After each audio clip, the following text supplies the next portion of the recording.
Hello, my name is Dr. Akhil Tauri. I'm a fellowship trained pediatric spine surgeon working at SRCC Children's Hospital managed by Narayana Healthcare. Today I'll be talking on spinal infection in children. I'm sure this topic is going to raise quite a few eyebrows of whether kids actually suffer from infections in their spine, and unfortunately the answer to that question is yes. World over, it has been found that kids in the age group of 2 to 7 years are quite prone to developing infections in their spine.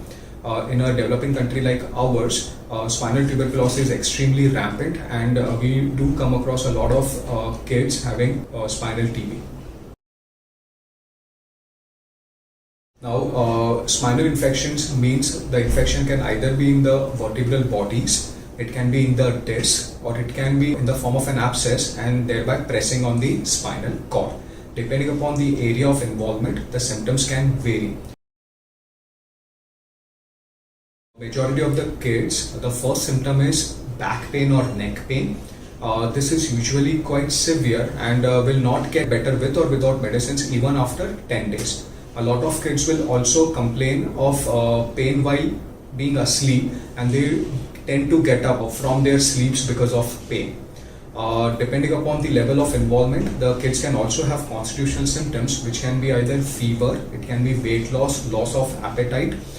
They can also suffer from severe neurological problems like quadriplegia, depending upon the level, if it's in the cervical spine, or paraplegia. They can also have difficulties in even standing, sitting, or walking, and can also lose control of their bladder and bowel modalities. Whenever a kid suffers from such infections, the child is usually evaluated by a pediatric spine specialist. We first tend to see the neurological status of how well the spinal cord is functioning, how are their upper limbs and lower limbs strength and sensations.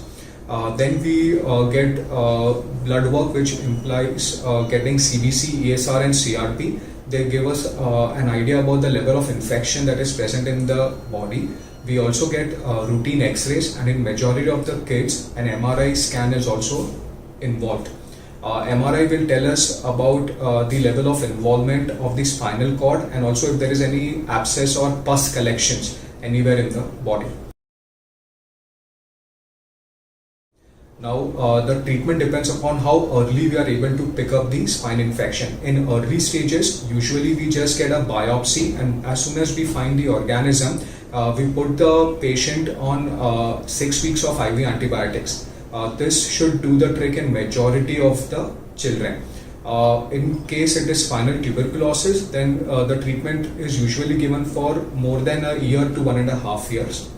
However, if the child presents to us late, or if there is neurological involvement like quadriparesis or paraparesis, then we have to offer surgery. The objectives of the surgery are 3. Number 1, we have to decompress the spinal cord, whether it is in the cervical spine, thoracic spine or lumbar spine. We have to then try to remove as much as pus that is possible, and we send it for cultures. And number 3, in majority of these patients, the spine becomes unstable because the organism has eaten the bone and taken away the stability of the spine. Hence, we have to try to fix the spine by putting screws and rods, and we have to do something like a fusion operation. Even while doing very extensive fusion operations, sometimes the level of involvement is such that the prognosis is quite guarded. Hence, it is very important that we have to pick up the spinal infections in kids at an earliest stage.